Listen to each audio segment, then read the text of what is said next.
Welcome to How to Gain Admission to Stanford and Ivy League Universities. I'm Dan Lee, and I am one of the co-founders and also senior admissions consultant at Solomon Admissions Consulting. So the college admissions consulting team at Solomon Admissions Consulting is composed of former admissions officers at Ivy League as well as other top schools. People who are on our staff are all former admissions officers, including the former Associate Director of Admissions at Cornell, the former Senior Associate Director of Admissions at the University of Pennsylvania, the former Assistant Director of Admissions at both MIT and Dartmouth, the former Assistant Director of Admissions at UChicago, and the list goes on and on. So this gives you a flavor for some of the consultants at our company.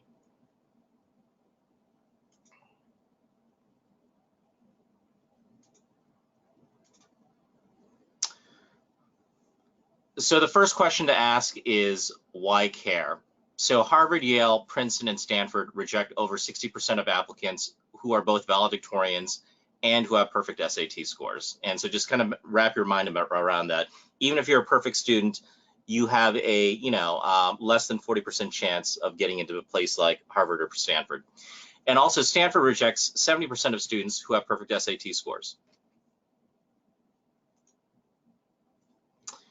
This chart shows the average acceptance rates at Ivy League as well as other top schools. And the first column is the average acceptance rate back in 2005. So over a decade ago, you can see that the average acceptance rate was over 10% at all the top schools. The second column shows the average acceptance rate at these schools last year, which is a little over a decade past 2005. And the third column shows the acceptance rate of the students we worked with who applied to those schools. So for instance, the average acceptance rate at Columbia University in 2005 was 12%. The acceptance rate at Columbia University last year was 5.5% nationally, and 35.3% of the students we worked with who applied to Columbia got into Columbia. Another example is MIT. The acceptance rate at MIT in 2005 was 16%. The acceptance rate at MIT last year was 6.7%, and 42.9% of the students we worked with who applied to MIT were accepted at MIT last year. And so you can see by looking at by looking at the second and third columns that the average acceptance rates have gone down by over 50% at pretty much every top school over the last 10, 11, 12 years. And so things are simply just getting more and more competitive.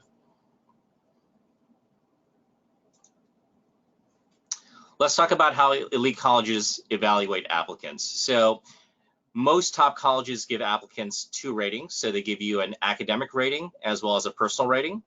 And so you can roughly divide up the admissions process into different quartiles. So the first 25% is your SAT-1 or ACT score. Both are treated equally, as well as your SAT-2 score. So when you apply to top schools, a lot of students are under the impression that their AP scores carry more weight than the SAT-2s. It's actually the reverse. The SAT-2s are almost equally as important as the SAT-1 and the ACT, and they carry more weight than your AP scores. Another 25% are your grades, your class rank, as well as course difficulty or rigor. And so it's not simply just a matter of getting all A's, it's a matter of getting all A's, taking the most AP courses that you possibly can, as well as being fairly highly ranked in your class. And a lot of schools don't have a class rank, but colleges know where you're ranked in the class because they get a breakdown of the grades of all the students from your class, and they can tell where your GPA falls on that spectrum. So the other 50% is improvable at the time of application. So 25% is your personal statement, your supplemental essays, which have to be tailored to the specific school that you're applying to, as well as the addendum. And the addendum is a section that explains anything that's an anomaly in your application. Things such as if you had a bad semester and you got a lot of B's and C's that semester, you need to explain that in your addendum. If you are diagnosed with a learning difference, you need to explain that in your addendum if that affected your grades. And the other 25% is your activity sheet, your interview, and your recommendation letters.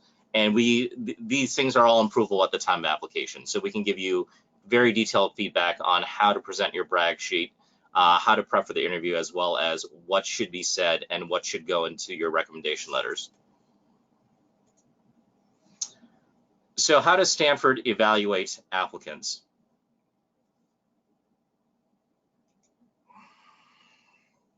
So at Stanford, what they do is when they get your application, they recalculate your GPA. So the Stanford GPA recalculation looks at only grades from 10th and 11th grade. So if you had a bad freshman year and you're applying to Stanford, that's not as problematic because they don't really look at your freshman grades. They only look at your sophomore and junior year grades. They only look at academic courses. So if you took a course like PE or typing or band or orchestra, those grades are thrown out. And also Stanford does what's called flat grading when they recalculate your GPA. So what that means is an A- becomes an A, and that's great for students who have an A- because their A- actually get upgraded to A's. But unfortunately, on the flip side of that, a B+ becomes a B. So I mean, if you have a B+ on your transcript, that's not going to be great at Stanford because that actually gets lowered to a B during the recalculation process. So let's talk about the Stanford applicant rating system. So Stanford assigns every applicant 3 separate ratings on a 1 to 6 scale. 1 is the highest and 6 is the lowest. And so the first rating they assign everyone is the academic rating, and that's on a 1 to 6 scale, 1 being the highest. And your academic rating looks at your grades, your class rank, as well as your course rigor. The second rating that Stanford gives you is what's called the extracurricular rating, which is on a 1 to 6 scale, 1 being the highest. And for the extracurricular rating, they're really looking for students who have angularity, and I'll go into detail on what that means later. The intellectual vitality rating is also given to every student on a 1 to 6 scale, and this rating confuses a lot of applicants because everyone's familiar with grades and test scores, but intellectual vitality has nothing to do with grades and test scores, and it measures your love of learning outside the classroom. And so it's not uncommon for a student who is a 4.0 student with a 1580 SAT to have the second lowest intellectual vitality rating of a 5 out of 6, and that surprises a lot of applicants, and we'll go into that later.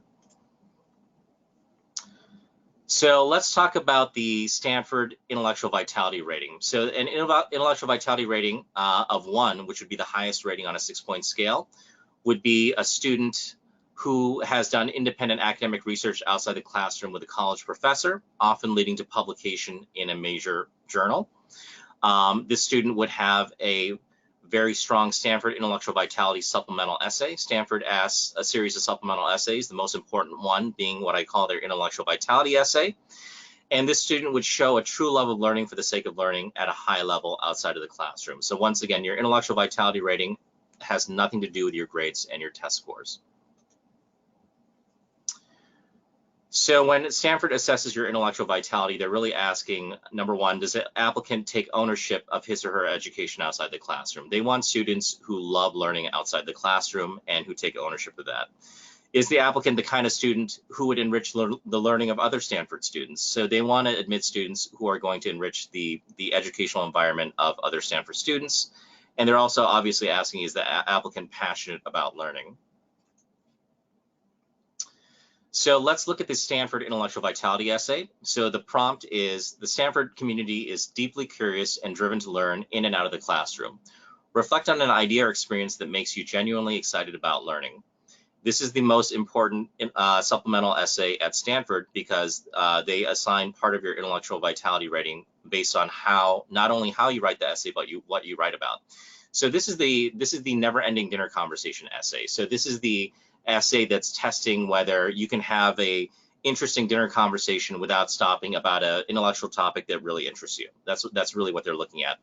So Stanford is using this essay to weed out perfect students who are not intellectuals, students who get perfect grades and test scores for the sake of getting into Stanford and getting a high-paying job, not because they love learning. And like I said, a lot of students who are perfect students in terms of grades and test scores score very low on the intellectual vitality rating because they don't actually love learning. This essay is testing whether you love learning for the sake of learning or for the sake of getting into Stanford. A bad answer to the intellectual vitality question would be one that talks about Howard Zinn's People's History of the United States, which a lot of applicants have used to study for the AP US History exam. So once again, they're not looking for students who learn in order to ace exams and tests. They're looking for students who really love learning for the sake of learning. And a great answer to this question addresses one intellectual idea, which reveals your love of learning far beyond the classroom walls for the sake of learning. One idea that can be translated to undergraduate research and academic publication at Stanford and is hopefully related to your academic major or future career goals.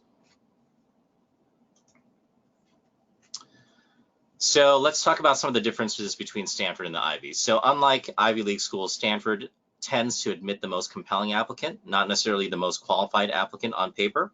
And that's really where the Stanford supplemental essays come into play in terms of painting who is compelling and who is not compelling, even though for the most part, everyone who applies to Stanford is a phenomenal student with very, very strong test scores. Stanford tends to weigh the SAT a little bit less than the Ivies, and they tend to weigh grades slightly more. Stanford also weighs the supplemental essays more heavily than the Ivies. Stanford also weighs athletic recruiting more heavily than the Ivies, and the reason for that is Stanford has about twice the percentage of recruited athletes that most Ivy League schools have. And Stanford also assigns applicants a separate intellectual vitality rating. So at Ivy League schools, what they'll do is they'll incorporate the intellectual vitality rating into the academic rating, but at Stanford it's a completely separate rating. Stanford does not give a big boost to early action applicants, and the reason for that is early action applicants at Stanford are really at an advantage if they're legacies, recruited athletes, or development cases, or children of faculty. If you are applying to Stanford and you are what we call an unhooked applicant, the chances of getting in early action versus regular decision are pretty similar. It's not really that much of an advantage. And also, Stanford tends to favor public school students over private school students. So how do Ivy League schools evaluate applicants? So let's look at the Ivy League applicant rating system. So Ivy League schools generally assign applicants 2 ratings on varying scales, often on a 1 to 9 scale. And so 1 would be the lowest, 9 is the highest.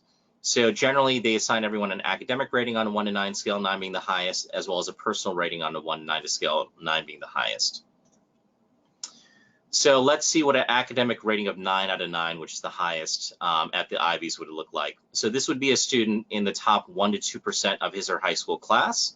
This is a student with extremely challenging course rigor who's taking the most challenging course load of AP courses. This is a student who would have SAT 1/ACT and SAT 2 scores in the 99th percentile. This student would have glowing letters of recommendation indicating that the student is the best out of applicants from the past several years from his or her high school. This student would show an intense level of learning as evidenced by academic research outside the classroom with a college professor, hopefully leading to publication in a journal. And this student would have the potential to be a leader in their academic field in the future. So once again, at the Ivies, unlike at Stanford, the academic rating incorporates intellectual vitality. So let's look at what an academic rating of 7 out of 9 would be, which is a good but not great rating at the Ivies. This would be a student in the top 5% of his or her high school class. This student would have taken the most challenging course load of AP courses, SAT, ACT, and SAT 2 scores above the 95th percentile. This student would have strong but unexceptional letters of recommendation. And this student also lacks the intense level of learning of academic 9s with some independent reading outside the classroom, but no published research with a professor. And this student tends to be driven to achieve by competition more so than by true love of learning. And so these students who are academic 7s out of 9, they, in most cases, they don't get into Ivy League schools. Let's talk about what a personal rating of 9 out of 9, which would be the highest rating. Let's see what that would look like. And these are each individual examples of different types of applicants who would be rated a 9 out of 9. So someone who's a published author would be a 9 out of 9 because they're looking for extreme angularity. They're not looking for well-rounded students. And so they're looking for students who are the best at one thing. And so these top schools are really looking to build a well-rounded incoming class composed of students who are specialists. And so let me repeat that. The top schools are looking to build a well-rounded incoming class composed of students who are not well-rounded, but who are specialists at one thing.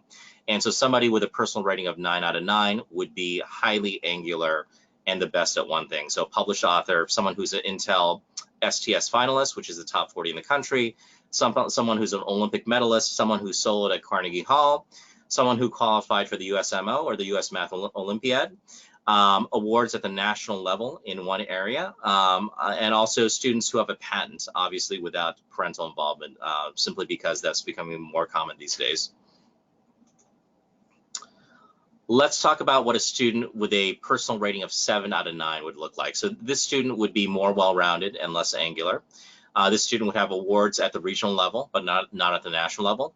Student would have significant commitment at a high level to a few activities, such as student body president, all-state orchestra, captain of the varsity sports team, or a nationally ranked debater. This student would be more well-rounded and involved, but not the most passionate about any one thing. And I guess the term we use is this student would be the jack of all trades, the master of none. The vast majority of students who apply to Ivy League schools are fit in this category. They're not angular, they tend to be well-rounded, and that's why they have a very, very difficult time gaining admission, because the Ivies are looking for extremely angular students.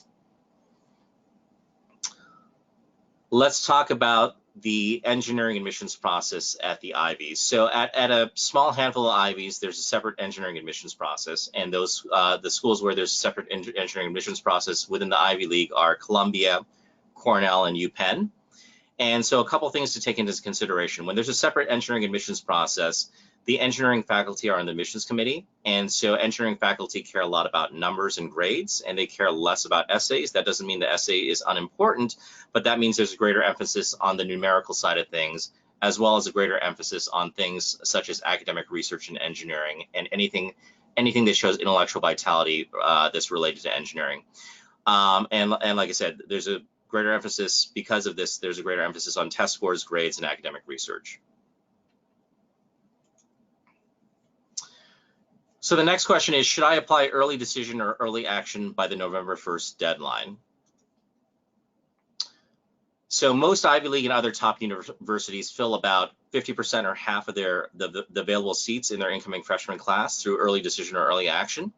And like I said, the deadline for that is November 1st. The advantage conferred by applying early decision tends to be about the equivalent of adding 150 points to your SAT score. The advantage of applying early action is going to be a little bit less because it's not non-binding. Early decision and early action applicants at schools not named Harvard, Stanford, Yale, and Princeton compete against a weaker applicant pool. So an example of that would be, you just have to think about it as a sliding scale. So the strongest students in the country apply early action, restrictive early action to Harvard, Stanford, Yale, or Princeton generally. And so if you apply early action to one of those schools, you're putting yourself in competition with the strongest students in the country. Now, on the other hand, if you're applying early decision to a school like Duke, you're not competing against the strongest students in the country who are applying to Harvard, Yale, Princeton, Stanford. And the early decision pool at Duke is much weaker than the regular decision pool, where much stronger applicants apply. Your application is read much more closely since there's more time when you apply early. And borderline applicants who are waitlisted regular decision would have gotten in most cases, had they applied early decision or early action to that particular school. And so the key thing to keep in mind with early decision and early action is it's not meant to reward students applying to their #1 dream school that's an extreme high reach. Early decision and early action are really designed to reward students who take smart, calculated risks. So students who are on the cusp of getting into a school, not students who are choosing a school that's way, way beyond their reach. It's not meant to reward that. So let's look at the early decision, early action acceptance rates at the Ivies from last year. And so the first column has the ED or EA acceptance rate last year at each of the Ivy League schools. The second column has the regular decision acceptance rate at those particular Ivies. And the third column shows the percent of the incoming freshman class filled through early decision and early action admits. So you can see that, roughly anywhere from 40 to 50%, if not more, at a place like UPenn, of the incoming class is filled through early decision and early action. And you can see the vast disparity in acceptance rates. So at Brown University last year, the early decision acceptance rate was 21.1%. The regular decision acceptance rate was 5.7%. It's almost four times as high. At a school like Harvard, the early action acceptance rate last year was 14.5%. The regular decision acceptance rate was 2.8%. And so Harvard's a little bit misleading though, because even though it's 14.5, you may think that it's much easier to get into Harvard early action. It's actually not much easier because of the fact that the early action applicant pool at Harvard is much stronger than the regular decision applicant pool. At a school like Cornell, the early decision applicant pool is much weaker than the regular decision applicant pool. So it's a sliding scale based on what school you're looking at. But as a general rule, you should be applying early decision and early action. and you should be applying early decision, early action to a school that's slightly beyond your reach, not a school that's just vastly out of reach and a complete Hail Mary. So let's talk about strategic positioning in crafting one's narrative. So what is strategic positioning? Strategic positioning is a fancy way of making you stand out. So what you're doing is you're positioning your strengths against an institution's weaknesses. And so this is an apt analogy because I don't know if any of you are tennis fans. The US Open is starting in New York this week. And if any of you follow tennis and you're fans of either Rafael Nadal or Roger Federer, you'll see that when the two of those players play, what Nadal does is he'll hit his looping lefty forehand straight to Federer's weaker one-handed backhand, and so he'll pit his strength against Federer's weakness, and he'll break down his backhand, and that's often how he wins points. And in the college application, college admissions context, you're using your strengths against an institution's weaknesses to make you stand out. So an example of that is it would be more advantageous for a student who's an engineering whiz with science awards to market his or her strong engineering background to Yale, where not as many engineering majors apply, versus marketing it to MIT, where that applicant would blend into the crowd. So at Yale, they have an institutional priority to recruit strong STEM students because Yale is historically known to be strong at the humanities and weak at the sciences and engineering. And so in order to poach strong STEM students away from the usual suspects, Stanford, MIT, Harvard, what they do is they've instituted a STEM initiative and they're to recruit strong STEM students, and therefore STEM students who are strong at who are extremely strong at STEM who apply early action to Yale have a huge advantage. Let's talk about strategic positioning and building a class. So admissions committees are building a class, and so I went over this a little bit previously, but I'm going to go into a little more depth here. So top colleges are looking to build a well-rounded incoming class, but they're not looking for well-rounded students. So that's a key takeaway, because a lot of students and parents are under the misconception that well-rounded students with great grades and test scores is what the top schools are looking for. Those students get shut out at the top schools and they end up at lower ranks state schools often. So the key question you want to ask is, who are you going to be in the incoming class? What talent or perspective do you bring to the incoming class that no one else brings? And do you have the potential to be a future leader in your chosen field?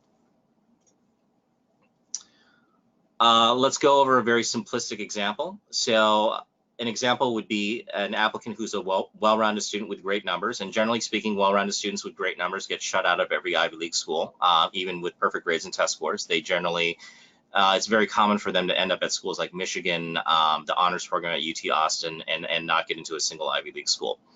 So admissions committees at the top schools typically don't like admitting well-rounded students into their incoming class because what do they want? They're building a well-rounded incoming class composed of students who are specialists.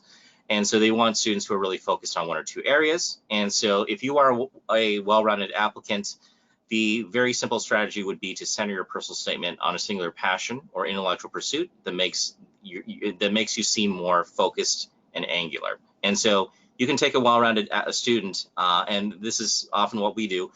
We take well-rounded students and we make them look angular in the application by focusing on one interest and kind of bearing the rest of the interests. And that's very important to do if you want to gain admission to an Ivy or a top 15 or 20 school, because like I said, at the end of the day, they're not looking for well-rounded students. Let's look at some very common case studies, and I think many of you will find commonality with these case studies simply because these are areas that a lot of students want to go into and major. So let's look at case study number one, the pre-med applicant. So before I go on, I want to mention that Solomon Admissions actually has the leading medical school admissions consulting practice in the country. And so any advice I give on being pre-med is highly applicable, because not only do we do college admissions, we work with a lot of students who are currently at Ivy League schools applying to elite medical schools. So people applying to Harvard Med School, Johns Hopkins, Stanford Medical School. I mean, we work with them every single year. And so the advice I'm giving you on pre-med is highly relevant, because it's not just coming from somebody who works exclusively with high school and not college applicants. So the pitfalls of the pre-med applicant are the following. So there are simply too many applicants who are pre-med, and colleges want a diversity of academic interest in the incoming freshman class. And so the colleges, you have to understand when you're applying to an Ivy League school or Stanford, MIT, you're not applying to medical school, and so they don't want to know why you want to be a doctor or why you want to help people through medicine, because you're not applying to be a doctor. And not only that, they're looking for a diversity of academic interests. And so because there are too many students who are pre-med, you don't want to position yourself as pre-med, even if you are, because that's going to hurt your chances of getting in. So generally, this applicant, the pre-med applicant, has a very generic extracurricular profile. You can spot it from a mile away. This person's typically done medical research at a university for 1 summer with no publications. They volunteered in the emergency room at a hospital. They may have worked at the gift shop in the emergency room at the ER, and they have done standard medical volunteering and clinical experiences. Now, this stuff is great if you're applying to medical school and you're in college, but when you're applying to college as a high school student, a lot of this stuff actually hurts you. So when we work with students and they volunteered in the ER at the hospital, we simply leave that off the resume because that hurts their chances of getting in. And you have to remember, you are not applying to medical school, and no one cares why you want to be a doctor, and you have to embrace that mindset. So we work with a lot of students who actually want to go to medical school, but we don't talk about anything pre-med related in their application. And if you read their applications, you would not have the faintest clue that they want to be a doctor, because that stuff is left out of the application. So let's look at a case study of a pre-med applicant we work with. So this was an Asian female applicant from a highly ranked and hyper-competitive public high school. She had a perfect 4.0 unweighted GPA, taking the most rigorous AP courses. She had a 2320 out of 2400 on the SAT. And so that score is adding your SAT 1 score to your writing score, SAT 2 writing score. She did medical research at a university for 1 summer, but she had no publications or awards. She did Science Olympiad. She was a hospital volunteer. She did varsity cross country. She was good at drawing and submitted an art supplement. And she had a few smaller leadership positions. And she ultimately wanted to major in human biology or hum bio at Stanford. And so obviously, we didn't position her as pre-med. So the strategic positioning with this applicant is human biology or hum bio is one of the most oversubscribed pre-med majors at Stanford, and is really considered pre-med central because it has the largest number of Stanford students who want to be pre-med. Asian females are highly overrepresented in the pre-med arena. So instead of positioning this student as a pre-med, we removed the hospital volunteering experience from our activity sheet and positioned her as an art history major instead. Art history is an undersubscribed major, and the student had perfect grades in her history courses. And we also had her submit a very strong art supplement, and we had her get involved with the research with the art history professor. And she talked about all of those things in her application, and the outcome was that she was accepted at Stanford. And once you're accepted, you can declare any major you want. So once she was accepted, she automatically declared human biology as her major. Let's look at case study number 2. So obviously computer science is a very hot field with tech being so ubiquitous these days. And so for computer science and engineering applicants, there are several pitfalls. So number 1, too many applicants are interested in computer science and engineering, especially computer science, and colleges, once again, want a diversity of academic interest in their incoming class. They're not admitting you to a computer science school. They're admitting you to a 4-year, in most cases, a 4-year liberal arts education. And they want people who want to study things other than computer science, because obviously you can't admit an entire school that studies computer science. So this student typically has a generic extracurricular profile. This student would have done robotics. If they're a girl, they would have done Girls Who Code. They would have taken AP Computer Science. They would have possibly done an internship at their parents' tech company if their parents are engineers. They would have self-taught themselves programming languages, and they would have maybe created an app for their iPhone or Android. So this is a especially bad positioning strategy for the most overrepresented students in the field. And so Asian American and South Asian and Indian males are highly overrepresented in engineering.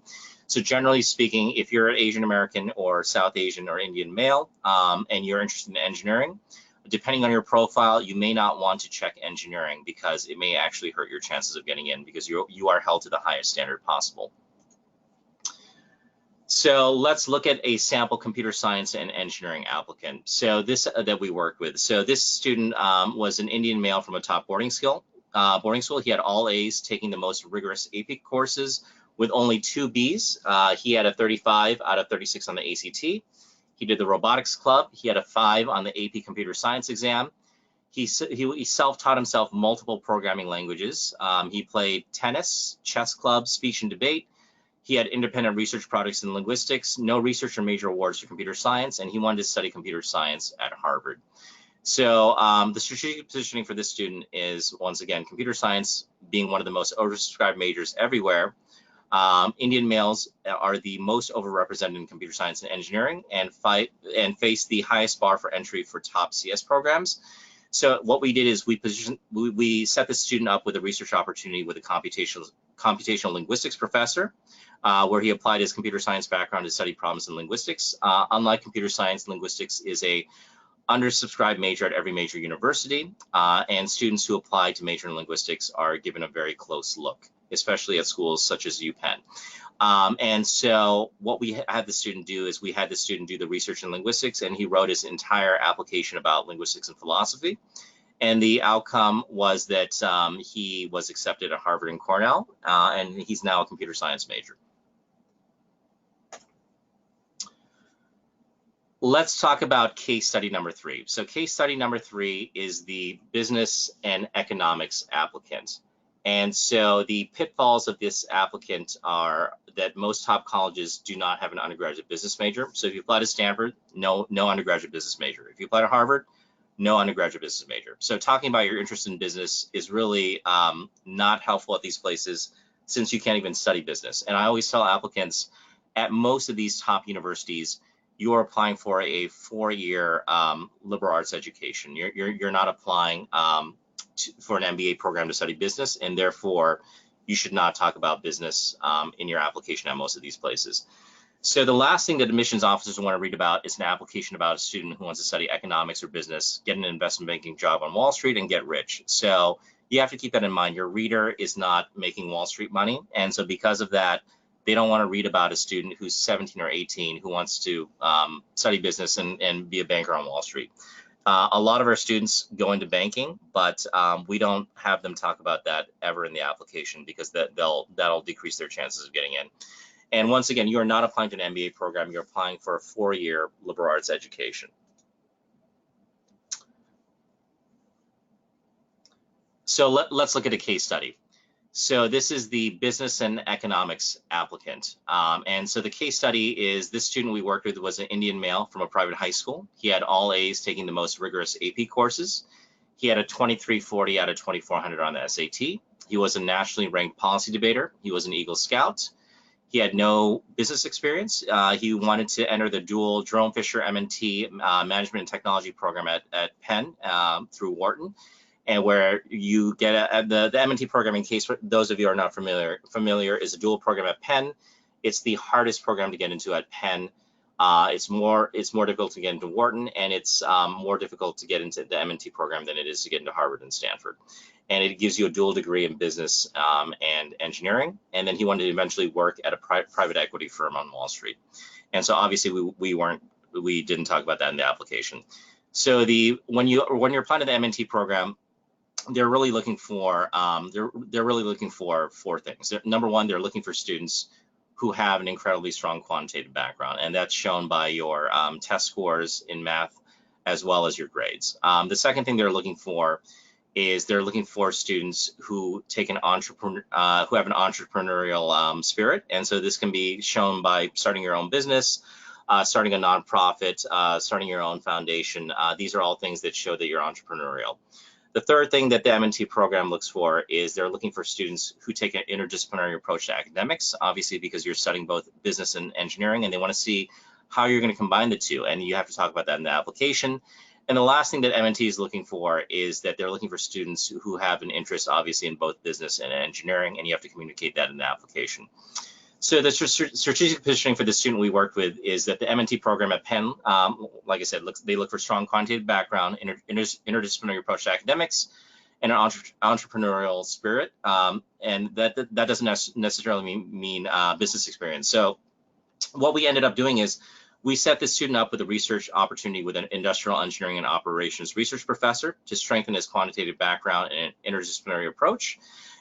For those of you who are not familiar with industrial engineering is interdisciplinary, and it combines statistics with engineering, business, and other disciplines as well.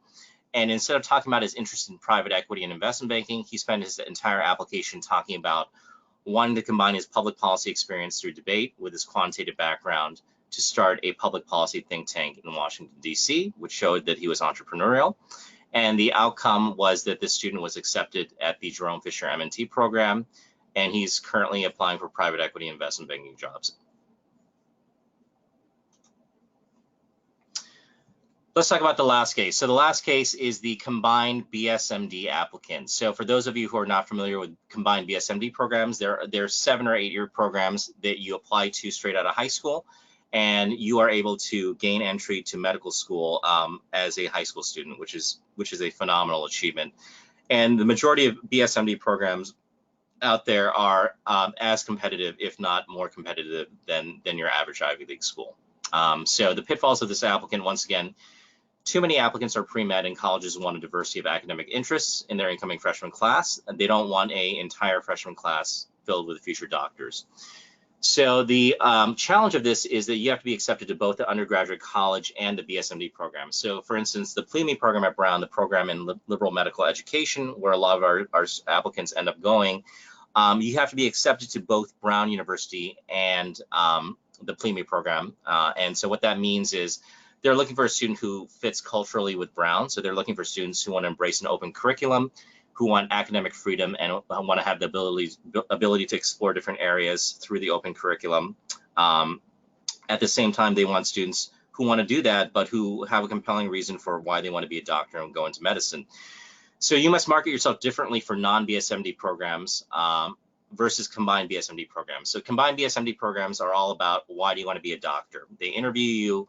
You have to give a compelling reason based on your research, your clinical and volunteer experiences for why you want to be a doctor. So the non-BSMD programs, you don't want to talk about being a doctor at all, because that'll hurt your chances of getting in. So it's a double-edged sword, because if you want to apply to BSMD programs in Ivy League schools, you really need 2 separate sets of applications and essays, because they're gonna look completely different from each other. So let's look at a case study of a combined BSMD applicant. So this is a student we worked with.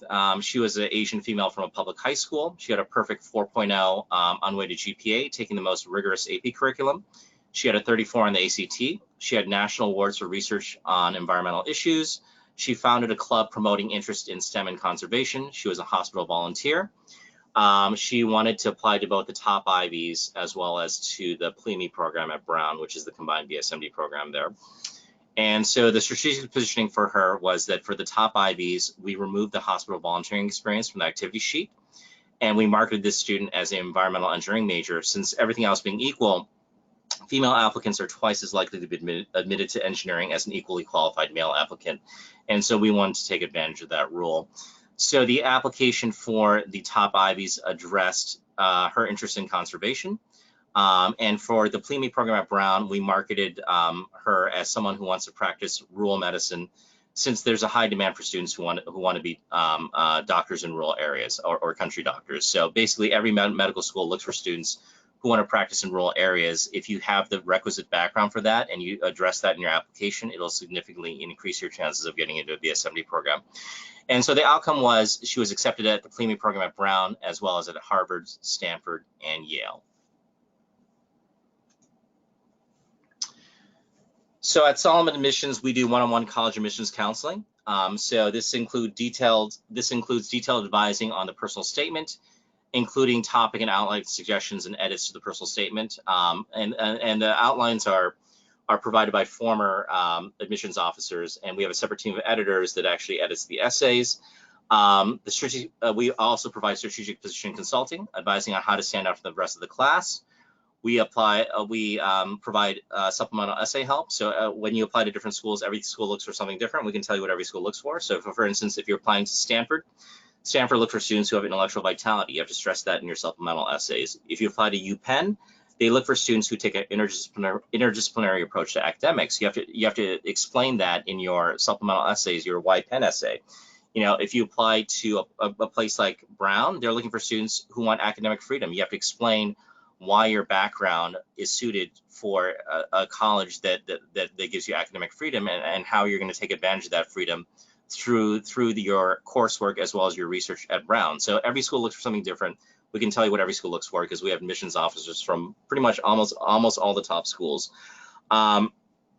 Obviously, insider information on college preferences, shoring up weaknesses. So we work with students starting in 8th and 9th grade. Some students come to us junior year, senior year, but the earliest students that we work with come to us in 8th and 9th grade. We look at their profiles and we tell them exactly what they need to do to get into Harvard or Stanford.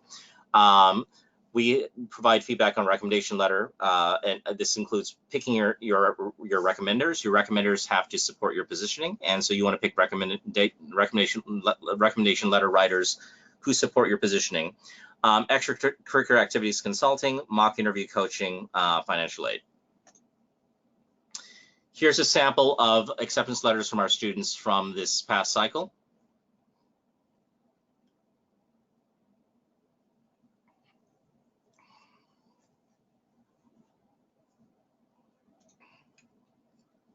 And lastly, we invite you to contact us for a free consultation. During the consultation, we will take you through your profile and tell you exactly where you stand at your top choice schools, And so we will tell you whether you're competitive or not, and we will tell you exactly the steps we would take to maximize your profile at those particular schools. So it's a free consultation. I would take advantage of it simply because you're going to get a lot of useful free information out of it.